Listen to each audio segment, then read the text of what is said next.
Good morning students. हम class 9th की कविता एक फूल की चाह पढ़ रहे हैं। कल हमने 5 पैरे पढ़ लिए थे। आज अगला पैरा देखिए। सभी ओर दिखलाई दी बस अंधकार की ही छाया, छोटी सी बच्ची को ग्रस ने कितना बड़ा तिमिराया। ऊपर विस्तृत महाकाश में जलते से अंगारों से झुलसी सी जाती थी आंखें जगमग जगते तारों से। कवि कहता है, फिर अचानक जब शाम को संध्या हो गई, उसके बाद रात भी हो गई, घना अंधकार छा गया, चारों ओर अंधेरा ही अंधेरा छा गया। कवि सोचने लगा कि क्या ये अंधेरा उसकी बेटी को निगलने आया है। इतनी छोटी सी बच्ची को इतना बड़ा अंधकार निगलने के लिए आया है। और जब उसने ऊपर आकाश में देखा तो तारे टिमटिमा रहे थे। विस्तृत आकाश में तारे जगमगा रहे थे, टिमटिमा रहे थे, लेकिन उसे वो जलते हुए अंगारों के समान प्रतीत हुए और उन तारों से उसकी आंखें झुलसी जा रही थी।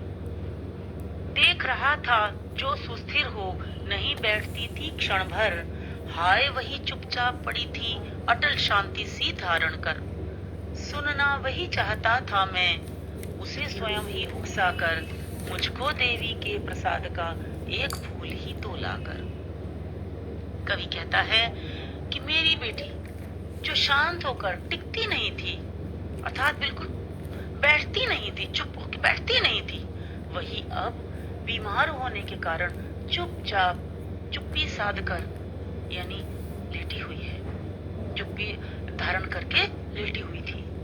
उसकी इस चुप्पी को वह देख नहीं पा रहा था, उसे देखा नहीं जा रहा था।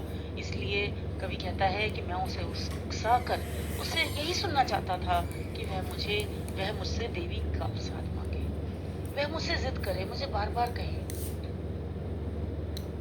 ऊंचे शैल शिखर के ऊपर मंदिर था विस्तीर्ण विशाल, स्वर्ण कलश सरिसिज विकसित थे पाकर समुदित रवि कर जाल। दीप धूप से आमोदित था मंदिर का आंगन सारा, गूंज रही थी भीतर बाहर घृत की धारा। कवि अपनी बच्ची की इच्छा पूरी करने के लिए मंदिर की ओर आगे बढ़ा, उसे मंदिर की ओर प्रस्थान किया तो क्या दिखता है, ऊंचे पर्वत की चोटी पर चारों ओर फैला हुआ बड़ा विशाल मंदिर था, जिसके ऊपर कमल सुंदर लग रहे थे, सुशोभित हो रहे थे, जिसके ऊपर कमल बने हुए थे। सूर्य की किरणों से जब सूर्य की किरणें उस पर पड़ रही थी तो वे और भी चमक रहे थे और भी सुंदर लग रहे थे। और दीपक और धूप की महक से मंदिर का सारा आंगन महक रहा था।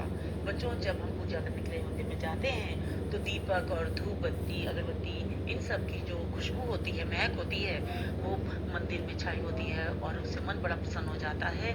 उसी तरह से जब सुखिया का पिता भी मंदिर में गया तो उसने महसूस किया सारा आंगन जो था वो महक रहा था और मंदिर में मनाए जा रहे उत्सव की ध्वनि भीतर और बाहर दोनों जगह गूंज रही थी।